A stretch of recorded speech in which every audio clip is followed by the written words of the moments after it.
The police tell him he's likely to have his license suspended. He starts to argue with them, but I tune them out, unable to focus on any of it. I'm too overwhelmed by everything that has just happened. My car is totaled, no question. I know my own insurance won't pay for a replacement because all I could afford is liability. And God knows I don't have the money for another car. The money I managed to scrape together to move down here to Jacksonville, Florida from Tanner Springs, Ohio, is nearly gone. As the police are getting the rest of the information they need from the driver of the truck, my phone pings in my purse. It's a text from my sister, Alex, wondering why I haven't responded to her last message. Distractedly, I type back, "Sorry, was just in a car accident." "Oh my God, are you okay?" She immediately responds. Shit. She is going to freak out if I tell her anymore. I'm the older sister by 2 years, but you wouldn't know it by the dynamic between us. Somehow, Alex always seems to take on the role of the worried older sibling. I suppose that's not surprising, given my past. It's not that I don't love my sister, I do. But I moved here to Jacksonville to finally make it on my own. I wanted to live my life without leaning on her for once, and without leaning on the motorcycle club that helped save me from the mistakes of my past. The same MC that gave me the man I fell in love with, my son's father, and then took him away from me. With a small sigh of regret, I text back what I tell myself is a white lie. No worries, it was just a little fender bender. I'll call you later.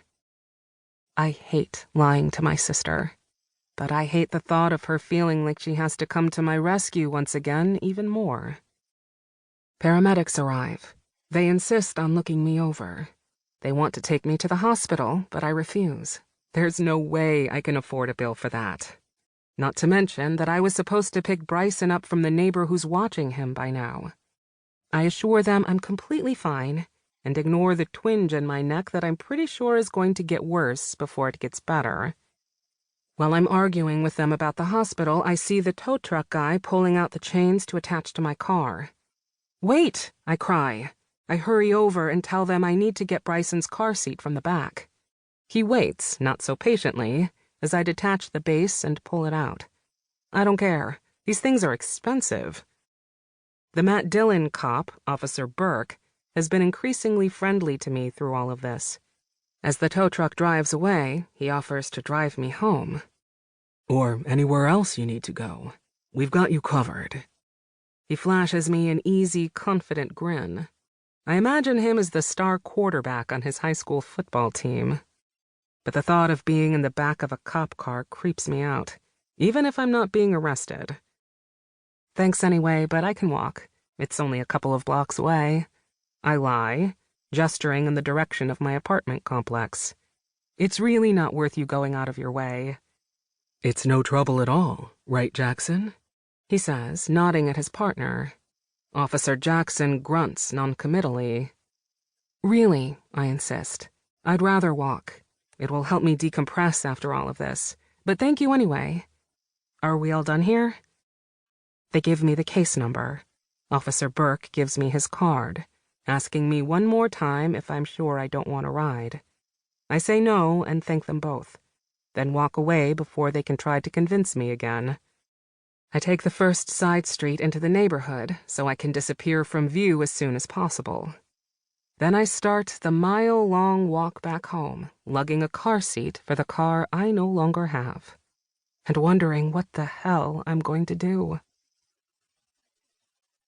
2. AXEL. It's a sign of the fucking times. We're sitting around our table in the chapel, staring at a big screen TV mounted on the wall. The Ironwood chapter of the Lords of Carnage MC is doing a joint session of church with the Tanner Springs chapter. By Zoom.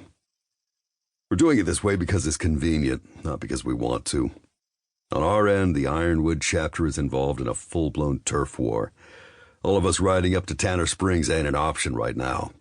We need to have at least some of us here in Ironwood in case of an incident. On their end, Angel, the president of the mother chapter and therefore the president of the entire MC,